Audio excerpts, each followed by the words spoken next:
Welcome to the Rock Backstage Pass.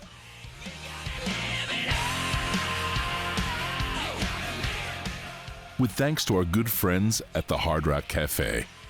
Camilla, take it away.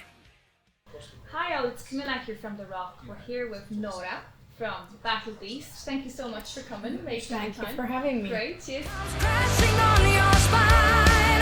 Now remember what's inside. The one that made you smile. So how did it all begun for you?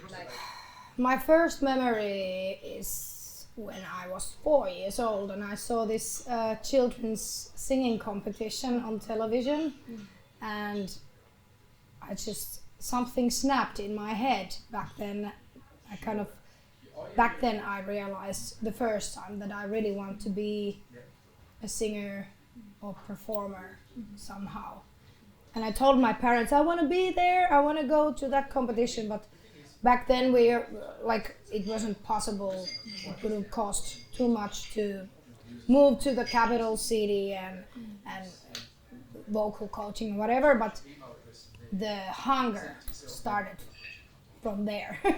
And it has stayed for until this day. And you kept singing. But did you have any specific influences, musical influences? Yes. Like, for instance, when I wanted to learn how to sing I was just listening to my idols like Whitney Houston, Michael Jackson, Freddie Mercury, so many different artists, and and I used to at first I started singing all these more light music, ballad songs and pop music and things like that. But during the years, your music, the taste, always changes or develops. And Janis Joplin is my biggest idol ever. So I never thought before Battlebeast that I would be a heavy metal singer. I had been listening to heavy metal since I was 15 years old. My biggest idols are Bruce Dickinson, Ronnie James Dio, Rob Halford, so on. But after I got this rasp in my voice through singing Janis Joplin's music, I started to believe in myself as I could be a rock singer. And in 2012, when Battlebeast contacted me and asked me to join the band, they had heard me on YouTube singing Janis Joplin. And there was a tour upcoming with Sonata Arctica, and they were like, could you please help us through this tour, because they didn't have a singer. Okay. So I went on, and I didn't know the guys, so we actually our first get to know each other was on tour. Okay, wow. Yeah, so it was and of course the guys were still suffering from the breakup with the previous singer. So it was hard times for the guys, and also for me, because I was kind of just jumping in a new gang, and I didn't have my place yet in the band. But yeah, I'm still in. It's been 7 years, over 7 years already, and the time has flown. When life offers you some chances to show what you got, you just have to grab it, and you have to Accept it. Yeah, and I love challenges, so that was at the moment I was like, hey, this is exactly what I needed, because back then I had already tried everything else as a singer, and I felt like I was kind of stuck.